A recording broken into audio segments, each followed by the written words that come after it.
Դե ինչ շարունակում ենք տոնական տրամադրությամբ մեր կարելի ասել տոնական եթերը եւ կարծում եմ ոչ միայն մենք, ես եւ Ռուբենը, այլև մեր բոլոր աշխատակիցները, մեր թիմը, որը հիմա կանգնած է տեսախցիկների հետևում, նաեւ աշխատում է մեր հետևում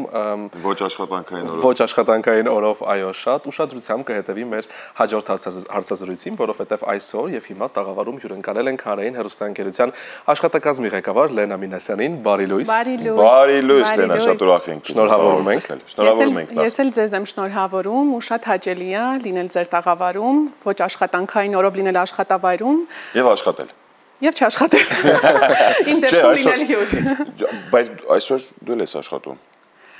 Ես այսօր ձեր հյուրն եմ։ Բայց նաև աշխատանք որպես դիտարկենք։ Նաև հետևում ես տեսնես, ով ինչպես է աշխատում, ինչ է անում։ Իրականում շատ ուրախ ենք, որ դու մեր տաղավարում ես։ Թերևս սկսենք ամենասկզբից։ Մարդիկ երբեմն ասում են, որ լրիվ պատահական այդվեցին առհասարակ հեռուստատեսությունում, ձեր դեպքում ինչ պատմություն կա։ Թերևս շատ տարիներ առաջ ես էլ եմ շատ պատահական հայտնվել հեռուստատեսությունում, ինձ ամենայն դեպս այդպես էր թվում, բայց հիմա արդեն ավելի վստահ կարող եմ ասել, որ պատահականություններ չեն լինում։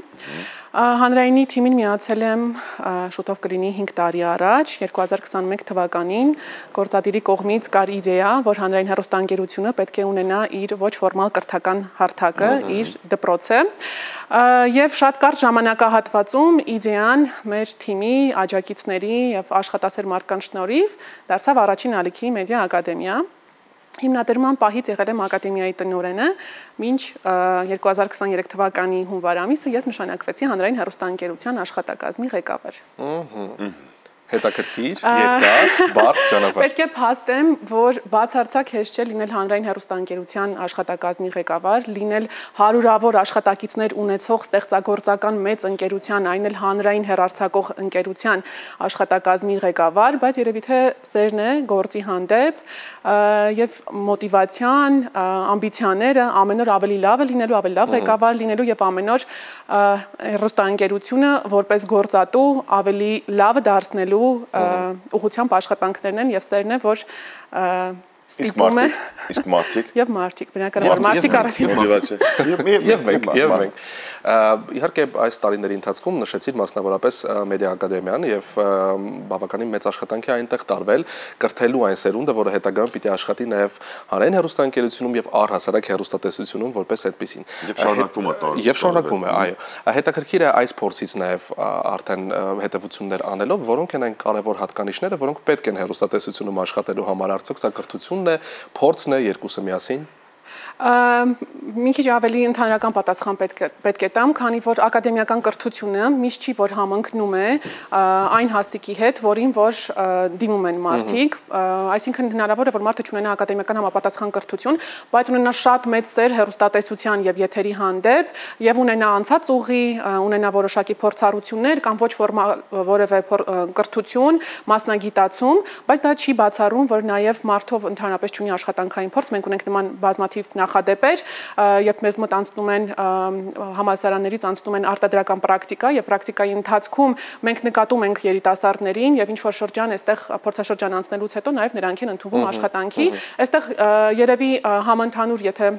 ամփոփեմ իմ պատասխանը, ամենակարևորը սերն է, այսինքն եթե սիրում են հեռուստատեսությունը եւ որևէ կերպ ուզում են կապ ունենալ եթերի հետ, անկախ մասնագիտությունից եւ այն հաստիկից, որի համար որ դիմում են, ինձ թվում է անհնարին ոչինչ չկա։ Բայց ամեն դեպքում ո՞րն է ամենագլխավոր արժեքը, որը որ դու կարևորում ես հեռուստատեսության աշխատակցի մոտ։ Երևի թե պարտաճանաչությունը, ու այս պահին մենք հիմա հենց ոչ աշխատանքային օրով գտնվում ենք աշխատավայրում, երևի թե ջանասիրությունը, աշխատանքը սիրելը, պարտաճանաչությունը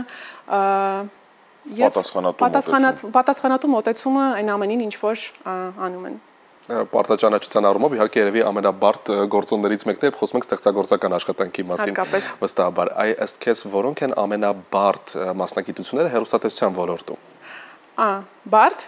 եւ մասնագետների համար բարդ եւ գուցե հենց քեզ համար որպես աշխատակազմի ղեկավար։ Ես կարծում եմ այսպես, որ եթե մարդը իր գործի գիտակն է, այսինքն պրոֆեսիոնալ է եւ 100% տիրապետում է իր գործին, բարդ գործ գոյություն չունի։ Այսինքն աշխատանքը բարդ է, երբ դու գործին չես լիարժեք տիրապետում, եւ աշխատանքը պարզ է, երբ որ դու ամբողջությամբ սիրում ես, հասկանում ես եւ իդեալական տիրապետում ես այն ամենին, ինչ որ դու անում ես։ Լավ, իսկ այսպես ո՞րն է հերոստատեսային աշխատանքային ամենահետաքրքիր ու ամենալավ կողմը, որ մարդկանց միևնույն է պահում այս ռիթմի, այս լարված պատասխանատու աշխատանքի մեջ, այս, չգիտեմ, արագ ռիթմի պայմաններում։ Կարծում եմ եթերում իմաստիկը լինելը, չէ՞ որ մենք շատ մեծ հեռուստատիտողը հենց հիմա եթերում տեսնում է 2 հաղորդավար եւ 1 հյուր եւ նորմալ է որ չի պատկերացնում թե տասնյակ հարյուրավոր մարդիկ ինչպես են ապահովում եթերը ապահովում են եթերը բազմաթիվ աշխատակիցներ ու երևի թե այդ ցանկությունը անկախ մասնագիտությունից եւ անկախ զբաղեցրած հաստիքից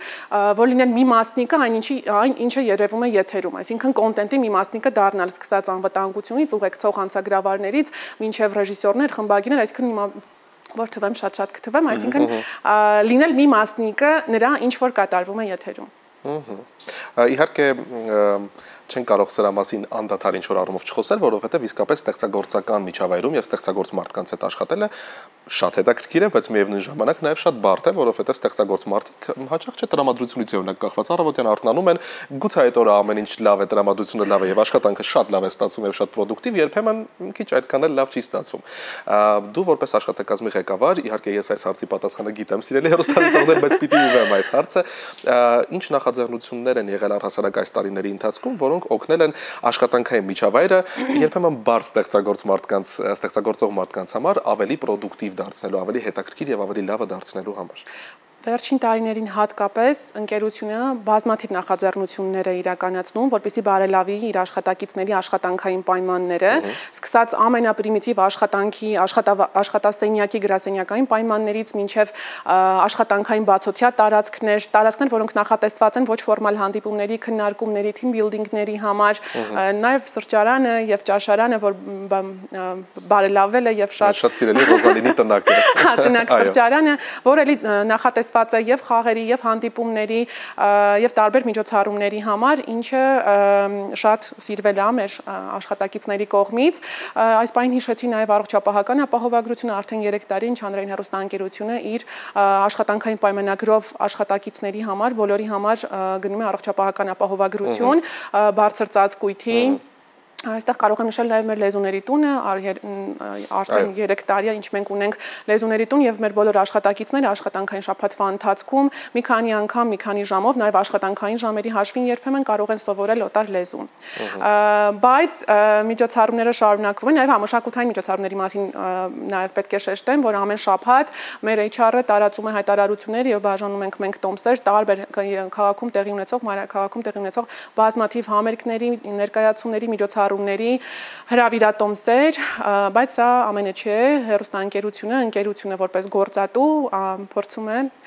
ամեն օր անել մի փոքր քայլ ավելի, որպեսզի բարելավի իր աշխատակիցների աշխատանքային պայմանները։ Ինձ թվաց վերջում պետք է ասի, որպեսզի նաև հին ավանդույթը չխախտելով 13-րդ աշխատավարձ նաև 13-րդ աշխատավարձ կլինի այս տարի։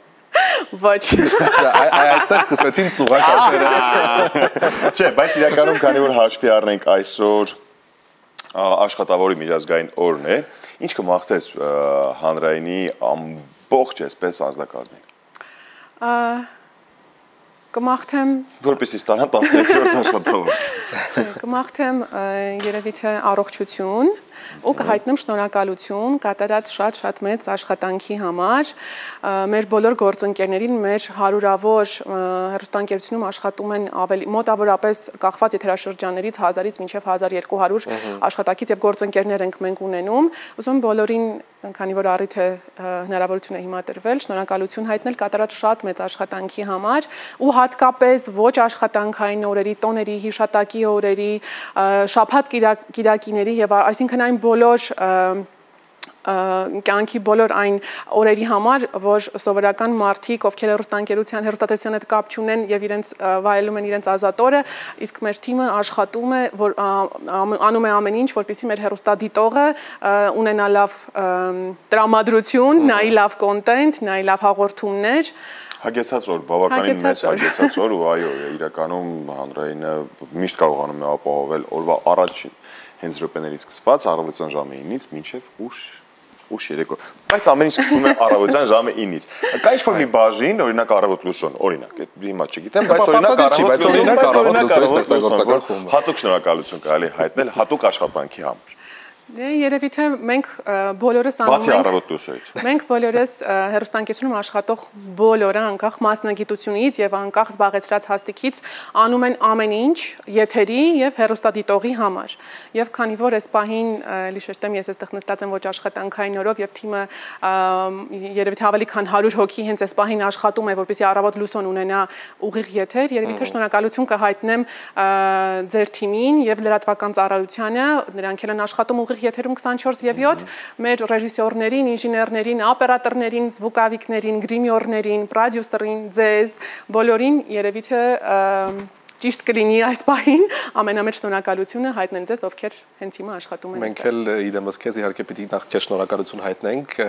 կատարված հսկայական աշխատանքի ու կարևոր աշխատանքի համար եւ իհարկե շնորհակալություն հայտնենք նաեւ առիթից օգտվելով հանրային հեռուստաընկերության բոլոր աշխատողներին, թե նրանց, ովքեր այսօր այս եթերի իրականություն են դարձնում եւ թե բոլոր նրանց, ովքեր մի փոքր ավելի բախտավոր էին այսօր եւ կարող են վայելել իրենց հանգստյան օրը։ Շնորհակալ ենք տաղավարում հյուրընկալվելու համար։ Ես էլ եմ շնորհակալ, միշտ հաճելի է լինել ձեր լուսավոր, ուրախ սիրուն, գունավոր, պայծառ տաղավարում ձեզ